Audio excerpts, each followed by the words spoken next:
Welcome to your Farm and Home Show. My name is Joanna Coles, and today we're visiting with Dr. Matt Springer. He's with the University of Kentucky Extension Wildlife Specialist there. Today we're going to talk about deer, and this time of year, that's on a lot of people's minds because they're on the roadways, they're either hunting them, all these things. But there are several things that we need to talk about with the deer population at this time. Hunting season's, already started. We've got archeries going, and we got a few more that are coming up. Obviously, the big one is gun season in November.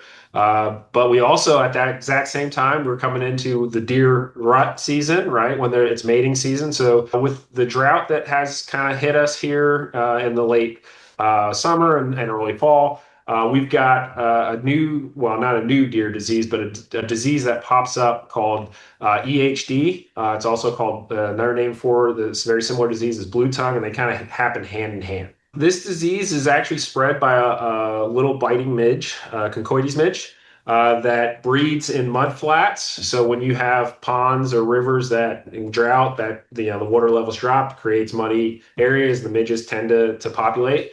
And they can bite an infected animal. Cattle tend to carry EHD blue tongue, so if they bite that animal, it doesn't really have an impact on them. Usually, they're generally subclinical, so they're not experiencing symptoms. But that midge then go on and bite a deer and infect that deer. The deer within a couple days it starts having some symptoms. Most deer are pretty highly susceptible to it. They'll run incredibly high temperatures as part of their physiological reaction to that disease.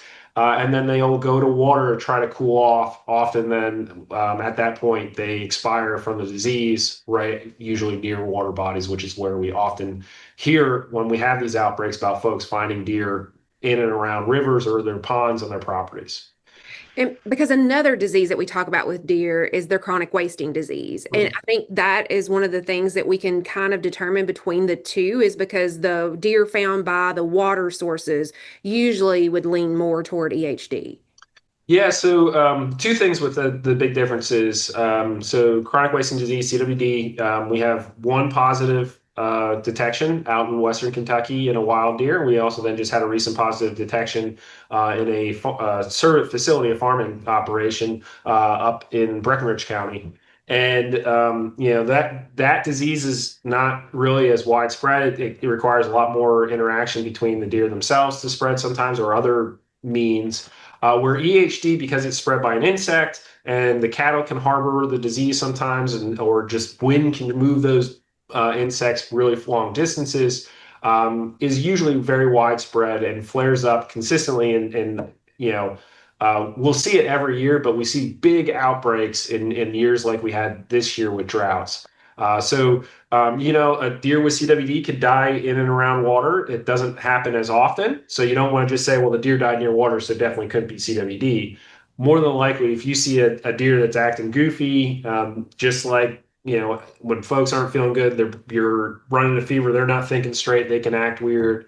Right now, if you see a deer in your county, down in Warren County, that's acting goofy, I would almost put money on it that's EHD that's causing it.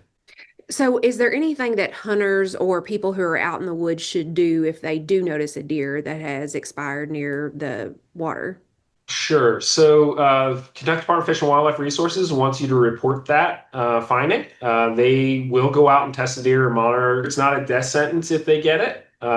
They can recover from it. And we may have some folks that shoot a deer that has these really long hooves or very weird looking hooves, and that's a symptom of the disease actually, and then recovering from it.